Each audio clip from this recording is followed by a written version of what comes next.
ਰੱਖਿਆ ਮੰਤਰੀ ਅਨੀਤਾ ਆਨੰਦ ਵੱਲੋਂ ਪਾਰਲੀਮੈਂਟ ਹਿੱਲ ਤੇ ਪੱਤਰਕਾਰਾਂ ਦੇ ਨਾਲ ਗੱਲਬਾਤ ਕੀਤੀ ਗਈ।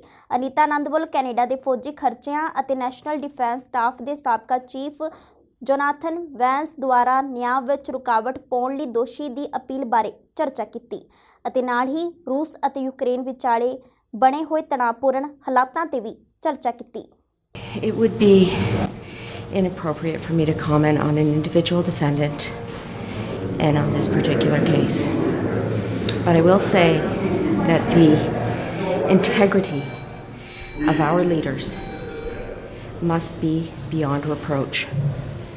And my job as minister is to build the Canadian Armed Forces where everyone who puts on a uniform can feel safe and respected and protected every single day when they're doing the work for our country that they signed up to do and for which we are so grateful.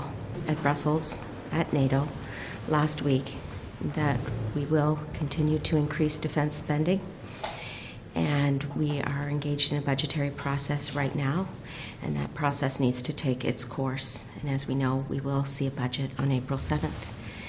But I think we also have to remember that Canada's contribution militarily must be recognised not only in terms of our NATO commitments, but also in terms of our commitment to the current crisis in Ukraine. We are working very hard to ensure that we support our NATO commitments in kind. We have recently increased, indeed doubled, our person commitment in terms of Operation Reassurance. We are there on land, at sea, and in the air for NATO. And I am working on a robust modernization package for NORAD that will ensure that we continue. Canada ਦੇ ਇਮੀਗ੍ਰਾਂਟਸ working professionals ਵੱਲੋਂ Canadian experience class ਦੇ ਨੰਬਰਾਂ ਦੀ ਉਡੀਕ ਜਾਰੀ ਹੈ, ਜਿਨ੍ਹਾਂ ਦੇ ਅਖੀਰਵਾਰ point ਸਤੰਬਰ ਵਿੱਚ ਕੱਢੇ ਗਏ ਸੀ। ਕੁਝ ਵਰਕਿੰਗ ਪ੍ਰੋਫੈਸ਼ਨਲਸ ਨੇ ਆਪਣੀ ਸਮੱਸਿਆਵਾਂ ਸਾਂਝੀਆਂ ਕੀਤੀਆਂ ਅਤੇ ਸਰਕਾਰ ਤੋਂ ਮਦਦ ਦੀ ਅਪੀਲ ਕੀਤੀ। ਕਰੰਟ ਸਿਚੁਏਸ਼ਨ ਇਹ ਬਣ ਚੁੱਕੀ ਹੈ ਕਿ ਮੇਰਾ ਵਰਕ ਪਰਮਿਟ ਜਿਵੇਂ ਦਸੰਬਰ ਦੇ ਵਿੱਚ ਐਕਸਪਾਇਰ ਹੋਏਗਾ ਤੇ ਉਦੋਂ ਤੱਕ ਜੇ ਕੋਈ ਵੀ ਇਹਨਾਂ ਨੇ ਸੀਈਸੀ ਦੇ ਡਰਾਜ਼ ਨਾ ਕੱਢੇ ਤਾਂ ਫਿਰ ultimately I won't have any other option apart from leaving Canada. ਜਦ ਤੱਕ ਓਨਟਾਰੀਓ ਪੀਐਨਪੀ ਦੇ ਅੰਡਰ ਕੋਈ ਡਰਾਜ਼ ਨਹੀਂ ਆਉਂਦੇ ਤਾਂ ਮੈਂ ਕੁਝ ਨਹੀਂ ਕਰ ਸਕਦੀ। ਮੇਰੀ ਆਲਰੇਡੀ प्रोफाइल पूल ਦੇ ਵਿੱਚ है। ड्रॉस भी नहीं हो रहे हैं और हमें एक्सटेंशन भी नहीं दिया जा रहा है। ਸਤੰਬਰ 2020 ਦੇ ਬਾਅਦ ਇਹਨਾਂ ਨੇ ਕੋਈ ਵੀ IRCC ਨੇ ਕੋਈ ਵੀ CEC ਦੇ ਡਰਾਜ਼ ਨਹੀਂ ਉਹ ਕੱਢੇ ਤੇ ਜਿਸ ਨਾ ਹੀ ਅਗਲੇ ਆਉਣ ਵਾਲੇ ਟਾਈਮ ਦੇ ਵਿੱਚ ਉਮੀਦ ਹੈ ਇਹਨਾਂ ਤੋਂ ਲੱਗ ਰਿਹਾ ਕਿ ਵੀ CEC ਦੇ ਡਰਾਜ਼ ਨਹੀਂ ਕੱਢਣਗੇ। CEC ਵਾਸਤੇ ਤੇ ਫੈਡਰਲ ਸਕਿਲਡ ਵਰਕਰ ਵਾਸਤੇ ਐਲੀਜੀਬਲ ਆ ਤੇ ਬਟ ਕਿਉਂਕਿ ਸਪਟੈਂਬਰ ਦੇ ਵਿੱਚ IRCC ਨੇ ਕੋਈ ਵੀ ਡਰਾਜ਼ ਨਹੀਂ ਕੱਢੇ ਹੈ ਤੇ ਇਸ ਕਰਕੇ ਮੈਨੂੰ ਡਰ ਹੈ ਕਿ ਮੈਂ ਆਊਟ ਆਫ ਸਟੇਟਸ ਨਾ ਹੋ ਜਾਵਾਂ ਕਿਉਂਕਿ ਮੇਰਾ ਵਰਕ ਪਰਮਿਟ May 30 ਨੂੰ ਐਕਸਪਾਇਰ ਹੋ ਰਿਹਾ ਹੈ ਤੇ ਮੈਨੂੰ ਨਾ ਚਾਹੁੰਦੇ ਹੋਏ ਵੀ ਆਪਣੀ ਜੌਬ ਛੱਡਣੀ ਪਏਗੀ जो मैं नहीं चाहती। हम we are a little bit lucky because हमारे पास एटलीस्ट और कुछ महीने का वर्क परमिट अवेलेबल है, but so many other people जिनका वर्क परमिट एक्सपायर हो गया है उन्हें पता नहीं वो वापस घर जाएं कि वेट करें ड्रॉ के लिए, कमा नहीं पा रहे हैं, they are not able to sustain themselves, so it's a very एक बहुत ही अनसर्टेनिटी में हमें पुश कर दिया गया है। नहीं तो बोल दो कि ड्रॉ नहीं है, हम उसके मुताबिक अपना डिसीजन लेंगे, या बोलो कि एक्सटेंशन दोगे वर्क परमिट का, या बोलो कि CEC रेज्यूम करेंगे, बट एकदम zero transparency with how the government has been working, and that is essentially the problem जो मैं और other people like me we are facing। Canada ਵਿੱਚ ਵਸਦੇ ਭਾਰਤੀ ਮੂਲ ਦੇ ਲੋਕਾਂ ਵਿੱਚ ਵੱਡੀ ਗਿਣਤੀ ਪੰਜਾਬ ਨਾਲ ਸੰਬੰਧਿਤ ਲੋਕਾਂ ਦੀ ਵੀ ਹੈ, ਪਰ ਜਦੋਂ ਉਹਨਾਂ ਨੇ ਪੰਜਾਬ ਆਉਣ ਜਾਣ ਲਈ ਹਵਾਈ ਸਫ਼ਰ ਕਰਨਾ ਹੁੰਦਾ ਹੈ ਤਾਂ ਉਹਨਾਂ ਨੂੰ ਦਿੱਲੀ ਏਅਰਪੋਰਟ ਤੱਕ ਜਾਣ ਵਾਲੀ ਫਲਾਈਟ ਹੀ ਲੈਣੀ ਪੈਂਦੀ ਹੈ ਅਤੇ ਉੱਥੋਂ ਅੱਗੇ ਪੰਜਾਬ ਜਾਣ ਲਈ 8-10 ਘੰਟਿਆਂ ਦਾ ਹੋਰ ਸੜਕੀ ਸਫ਼ਰ ਕਰਨਾ ਉਹਨਾਂ ਦੀ ਮਜਬੂਰੀ ਬਣ ਜਾਂਦਾ ਹੈ। ਅਜਿਹੇ ਹਾਲਾਤ ਤੋਂ ਛੁਟਕਾਰਾ ਪਾਉਣ ਲਈ ਬਹੁਤ ਸਾਰੇ ਲੋਕ ਅੰਮ੍ਰਿਤਸਰ ਏਅਰਪੋਰਟ ਲਈ ਸਿੱਧੀ ਫਲਾਈਟ ਚੱਲਣ ਲਈ ਜ਼ੋਰ ਪਾ ਰਹੇ ਹਨ, ਪਰ ਹਜੇ ਤੱਕ ਕਿਸੇ ਵੀ ਏਅਰਲਾਈਨ ਨੇ ਪੱਲਾ ਨਹੀਂ ਫੜਿਆ ਹੈ। ਦਿੱਲੀ ਟੋਰਾਂਟੋ ਸਾਰਿਆਂ ਨੂੰ ਬਿਜ਼ੀਐਸਟ ਰੂਟ ਹੈ ਵਰਲਡ ਦਾ। 6 ਲੱਖ ਲੋਕਾਂ ਨੇ ਇੱਕ ਸਾਲ 'ਚ ਟਰੈਵਲ ਕੀਤਾ, ਕੈਨ ਯੂ ਬਲੀਵ ਦੈਟ? ਤੇ 3 ਕੇ 4 ਲੱਖ ਲੋਕਾਂ ਨੇ ਵੈਨਕੂਵਰ ਟਰੈਵਲ ਕੀਤਾ, ਦਿੱਲੀ ਵੈਨਕੂਵਰ ਰੂਟ ਤੇ। 40 ਘੰਟੇ ਲੱਗਦੇ ਸਾਨੂੰ ਉੱਥੇ, ਸੱਚ ਮੁੜ ਕੇ ਹਿੱਲ ਵੀ ਨਹੀਂ ਹੁੰਦਾ। ਬਹੁਤ ਔਖੇ ਹੁੰਦੇ ਆ ਦਿੱਲੀ ਜਾਣ ਲਈ, ਬਹੁਤ ਤੰਗੀ ਆਉਂਦੀ ਸਾਨੂੰ ਸਿੱਧੀ ਫਲਾਈਟ ਅੰਮ੍ਰਿਤਸਰ ਲੱਗਣੀ ਚਾਹੀਦੀ ਆ। ਕਿਉਂਕਿ ਜਿਹੜਾ ਦਿੱਲੀ ਜਾਂਦੇ ਆ ਉੱਥੇ ਦਾ ਸਫ਼ਰ ਬਹੁਤ, ਸਾਨੂੰ ਇੱਥੇ ਨੂੰ ਆਉਂਦੇ ਆ ਜਦੋਂ ਤਾਂ ਵੀ ਸਾਨੂੰ 5-6 ਘੰਟੇ ਸਾਡੇ ਵੇਸਟ ਹੁੰਦੇ ਆ, ਤੇ ਜਦੋਂ ਇੱਧਰੋਂ ਜਾਈਦਾ ਜਾਂ ਆਈਦਾ ਸਾਡੇ ਜਿਹੜੀ ਉਹ ਜਿਹੜੇ 6-7 ਘੰਟੇ ਦਿੱਲੀ ਦਾ ਟ੍ਰੈਫਿਕ ਲਾ ਲਾ ਹੋਰ ਲਾ ਲਾ, ਨਾਲੇ ਬਾਟ ਵਾਧੂ ਦੀ ਨਾਲੇ ਟਾਈਮ ਵਾਧੂ ਦਾ ਸਾਰਾ ਇੱਥੇ ਹੋਣੀ ਚਾਹੀਦੀ ਹੈ ਜੀ ਅੰਮ੍ਰਿਤਸਰ। ਇੰਡੋ ਕੈਨੇਡੀਅਨ ਬੱਸਾਂ ਜਿਹੜੀ ਹੈਗੀਆਂ, ਕਈ ਬੱਸਾਂ ਤਾਂ ਹੈਗੀਆਂ ਚੰਗੀਆਂ ਤੇ ਕਈ ਬੱਸਾਂ ਹੈਗੀਆਂ ਉਹਨਾਂ ਦੇ ਹਾਲਾਤ ਕਾਫੀ ਮਾੜੇ ਆ। ਫਿਰ ਤੁਹਾਨੂੰ 8-9 ਘੰਟੇ ਜਿਹੜੇ ਲੱਗਣੇ ਆ ਉਹ ਬੰਦੇ ਦੀ ਉੱਦਾਂ ਬੱਸ ਕਰਾ ਦਿੰਦੀ ਆ, ਤੇ ਅੰਮ੍ਰਿਤਸਰ ਹੋਵੇਗਾ ਤੇ ਆਪਣੇ 2.5-3 ਘੰਟੇ 'ਚ ਆਪਣੇ ਘਰੋਂ ਘਰੀ।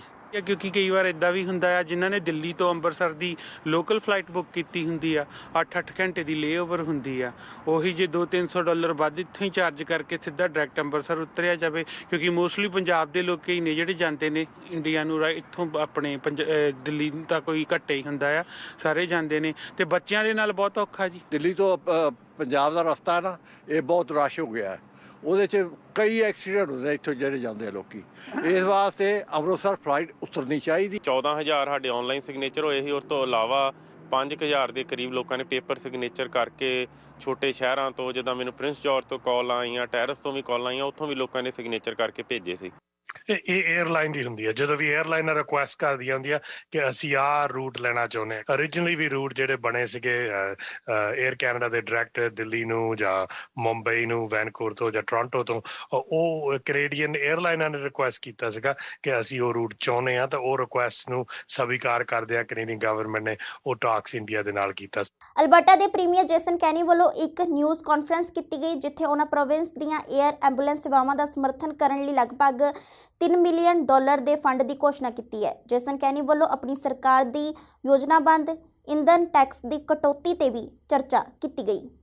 Longer than acceptable wait times in many cases, and that's why Alberta's government, listening to Albertans, has put in place an action plan to improve EMS services and expand them right across the province. We did so in this year's balanced budget, the first balanced budget in 14 years, with a $64 million increase in annual funding for EMS, including a $28 million increase in support for ground and helicopter air ambulance services. We've also appointed a task force co-chaired by MLAs Tracy Allard and R.J. Sigurdsson, together with the involvement of MLA Tani Yao, himself is a former paramedic, and many experts in the field, to advise the Department of Health on how to fix some of the problems that exist in our EMS system, and they're already taking action. I know Minister Copping will detail that. But we know that in this community and in Fort Mac, when I'm in this part of the province, partly because I've got family roots here in the Hat going back 100 years, and also I grew up in a small prairie village in southern Saskatchewan, and so we always felt like when we were visiting the Hat, we were going to the big smoke. It was a big deal. So I know how very well personally from my childhood what an important role the medical services in Medicine Hat play for people in this entire region.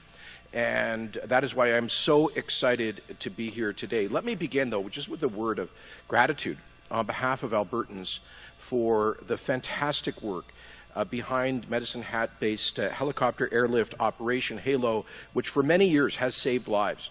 Together with STARS across most of the province and HERO up in, of course, the Fort McMurray, northeastern Alberta region and Wood Buffalo.